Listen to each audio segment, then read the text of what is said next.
as you can see, we've got some pretty big warping going on. Let's see if we can get things to straighten out a little bit, because you can see I probably want this. Oof, might be tricky. Yeah, to get this to be coming off of his back a little bit more, not so snake-like. It's quite a bendy little thing at this point. Yeah, because it needs to be like that, I would say, instead of kind of hugging his back. All right, so here's the challenge. So everything else looks good except that staff. So as you can see, we want to deal with that. Should I? Oh, maybe this is a little white, more white. Okay, so you can see. See, we need this to be more like this, and we want everything to be kind of straight. So this is what we're going for, and this is what we've got. So how do we deal with this? Well, we're going to try. So there's hot water, and here's cold water. All right.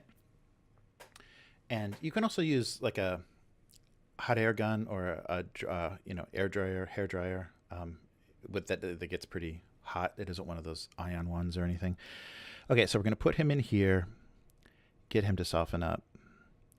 Now, sometimes what happens is just heating them up actually will. We'll bring them back. It happened. Oh, nice. We'll bring them back to, okay, so now I'm just going to put him in cold water because that's exactly kind of what I wanted him to be. Okay, so what happens in the molding process, and I'm by no means an expert on this, but what I've heard and as you have witnessed, okay, and as you have witnessed, is when the models are removed from the mold and not given enough time to cool, they probably need like a certain number of minutes once the plastic has been injected. If they're not allowed to cool, or the temperature of the room, there's too big a discrepancy between the temperature of the room, so if they're casting them in winter or whatever, and the temperature of the plastic, when they take them out, they get warping. And that's when you get the wavy spears and the things, kind of laying against the spear heads, laying against the characters holding them and stuff. But if you heat them up sufficiently, as you can see, they go back. The material has the memory of where it was, and it was just the temperature itself that caused kind of uneven drying. Like, cold air would hit it on one side, and just like when you paint one side of a piece of paper, it curls, or you print heavily in an inkjet printer, and the paper comes out and it curls up. You get uneven temperature kind of displacement, and so the one side of the material is cooling, and it just starts to it cools very strangely and unevenly because it's introduced to a too strong a temperature, not evenly dissipating the heat. So when you reintroduce the heat, the material has a memory of how it was originally kind of bonding together. So look at that. So this thing was like, touching the back of his head and everything, and you put it in the heat and zap, it goes right back to how it came out of the mold. Wow, which is very great, because when I was trying to bend that back to straight, it didn't look anything like straight.